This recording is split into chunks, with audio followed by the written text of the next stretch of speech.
ಇಲ್ಲ ನಿರಂತರವಾಗಿ ಅವರು ಎಷ್ಟು ತಿಂಗಳಿಂದ ನಿಮ್ಗೆ ಈಗ ಮಾಧ್ಯಮದವ್ರ ಹೆಸರು ತಗೊಂಡು ಮಾಧ್ಯಮದವ್ರು ಅಂತೇಳಿ ಎಷ್ಟು ತಿಂಗಳಿಂದ ನಿಮ್ಗೆ ಟಾರ್ಚರ್? 1 ವರ್ಷ ಆಯ್ತು ನಮ್ಮ ಗಾಡಿ ರನ್ನಿಂಗ್ನಲ್ಲಿ. ನಿಮ್ಮ ಹತ್ರ ಏನಾದರೂ ದುಡ್ಡು ಏನಾದರೂ ಇವತ್ತಿನ ಹೌದು, ಅವರು ಒಂದ್ಸಲ 5,000 ರೂಪಾಯಿ ತೊಗೊಂಡು ಹೋಗ್ಯಾರ. ಹಿಂಗೆ ಒಂದು ಬೀಡೋ ಗಾಡಿ ಮಾಡಿ ನಾನೇ ಹೆದರಿಕೆ ಆ ಟೈಮ್ನಲ್ಲಿ ಸ್ವಲ್ಪ ಹೆದರಿಕೆ ಆಗಿದೆ. ಏನಪ್ಪ ನಮ್ದು ಹೆಸರು ಕಟ್ ಆಗ್ತೈತಿ ಸುಮ್ಮನೆ ಅಂತೇಳಿ ನಾನು 5,000 ರೂಪಾಯಿ ಹೋಗ್ಲಿ ಬಿಡಪ್ಪ ಸುಮ್ಮನೆ ಎಲ್ಲ ಬೇಕಾಗಿಲ್ಲ ನಾ ಹೇಳಿದ್ದೆ, ಕೊಟ್ಟಿದ್ದೆ ಅವ್ರಿಗೆ ರೊಕ್ಕ. ಬಟ್ ಈಗ ಪದೇ ಪದೇ ಅದೇ ನಾಟಕ ಚಾಲೂ ಮಾಡಿಬಿಟ್ಟಾರೆ. ಅದು ಬಿಸ್ನೆಸ್ ಮಾಡಿಬಿಟ್ಟಾರೆ ಅವ್ರು, ಒಂಥರ ಅದು ಬಿಸ್ನೆಸ್ ಮಾಡಿಬಿಟ್ಟಾರೆ.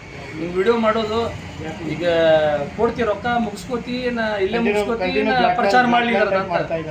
ಅದು ನಿನ್ನೆ ಅದ ರೊಕ್ಕ ಹಿಡಿದವ್ರು, ನಾ ಹಿಡಿದು ಕೊಡೋಂಗಿಲ್ಲ. ಒಂದು ಟೈಮ್ ಕೊಟ್ಟಿದ್ರೆ ಇಲ್ಲ ಮುಗೀತೆ. ಈಗ ಪದೇ ಪದೇ ಅದ ಮಾಡೋದು. ನಾವು ಬಿಸ್ನೆಸ್ ಮಾಡಬೇಕು, ಇವ್ರಿಗೆ ತಿಂಗಳಾಗಿ ಕೊಡ್ಕೊಂಡು ಕುಂದಿರ್ಬೇಕು.